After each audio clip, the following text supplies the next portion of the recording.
this week, the Diamondbacks will play their first spring training game as we move closer and closer to opening day and seeing this Diamondbacks team that has the highest payroll in the history of their franchise take the field to try to bounce back from an 89-win season that saw them miss the playoffs last year.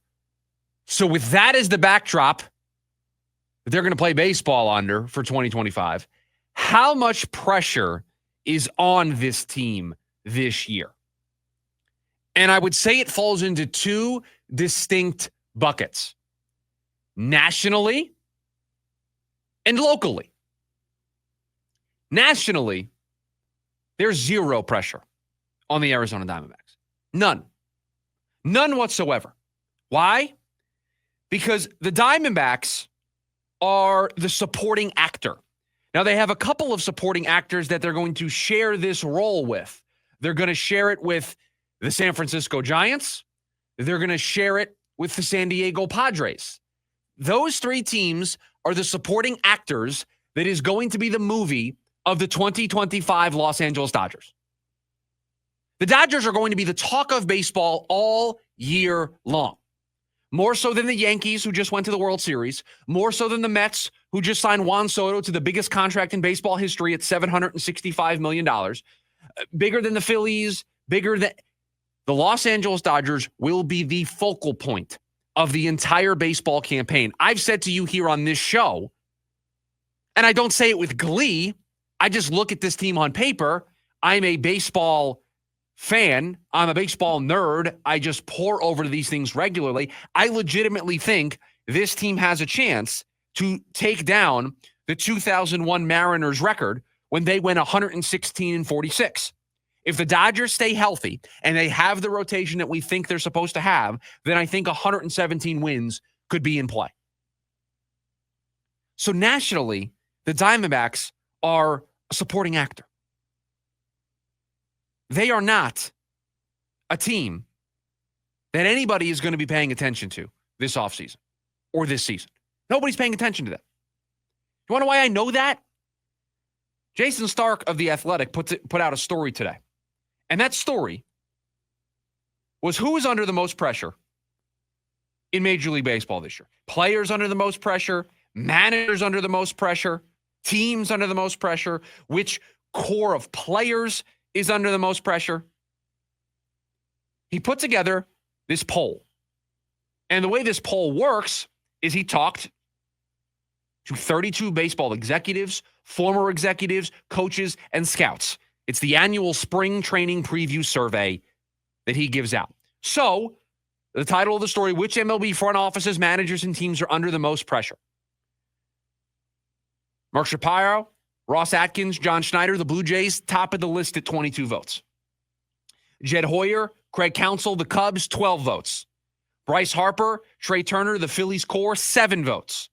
Jerry DiPoto, the Mariners, also got 7 votes.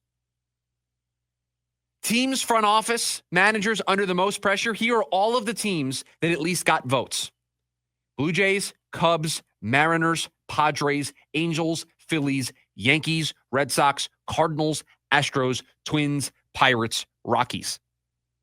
No Diamondbacks on that list. Managers who were mentioned. Torey Lovello not on that list. The Diamondbacks were mentioned and didn't get 1 vote in this context. Roster core groups under pressure. They got 1 vote. That's it. Nationally, this team is under 0 pressure. Everyone is going to be focused on the Dodgers.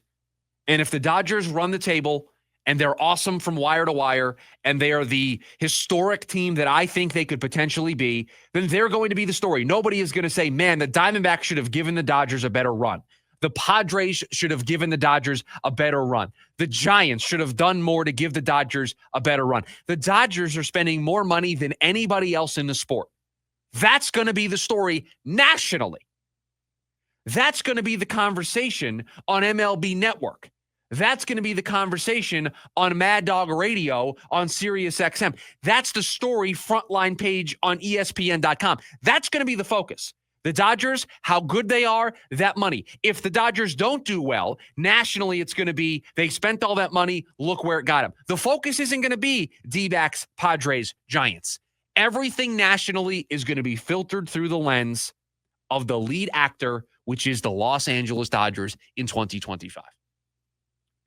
Locally, however, everything is on the line for this team. Everything. You went to the World Series 2 years ago. You missed the playoffs altogether last year. You won 89 games, so your floor is a pretty good baseball team. You added Corbin Burns in the offseason to your rotation. But to me, there is one very important thing that applies the pressure locally for the Diamondbacks in 2025.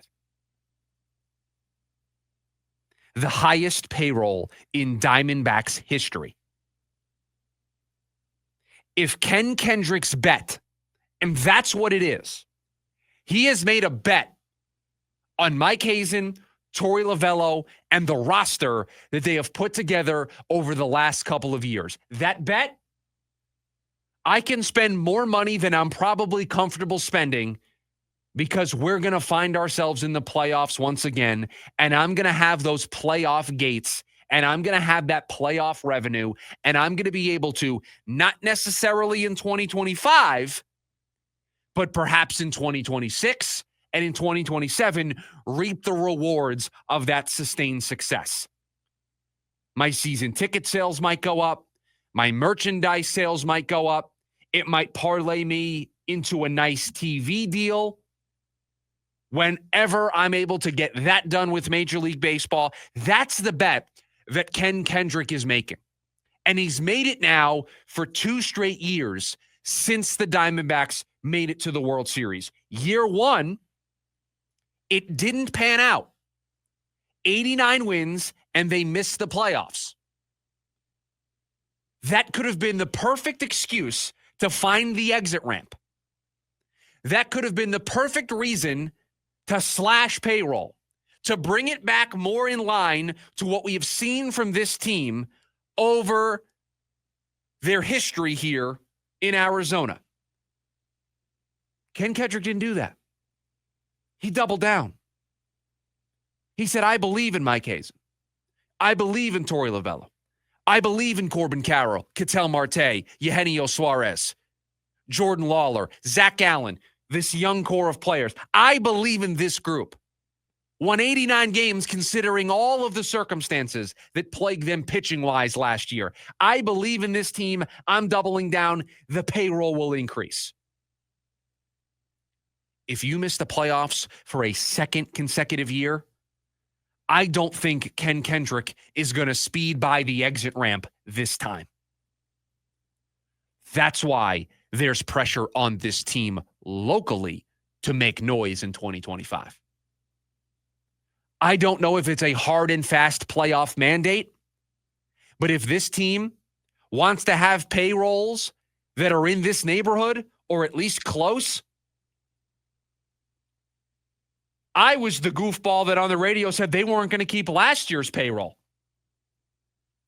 I didn't think we were going to live in a world where they were going to carry that number for 2 straight years. I was kind of right. They went higher.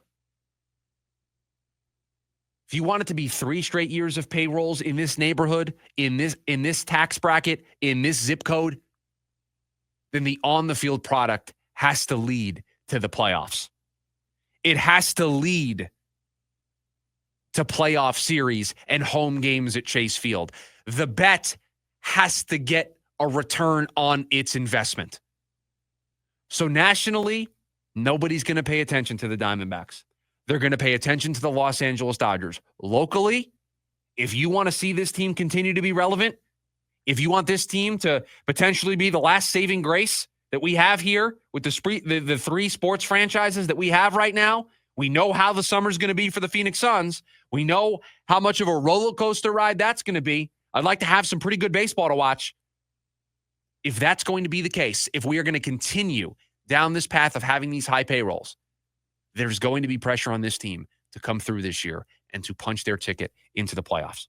There is a lot on the line for this team and their future. if they want to continue to compete, at least somewhat, in this range of a payroll, you have to present to Ken Kendrick a return on that investment. You have to present him with the case that says this is working. Your investment is paying off. The on-the-field product is good, which means the bank accounts for the Arizona Diamondbacks are pretty healthy as well.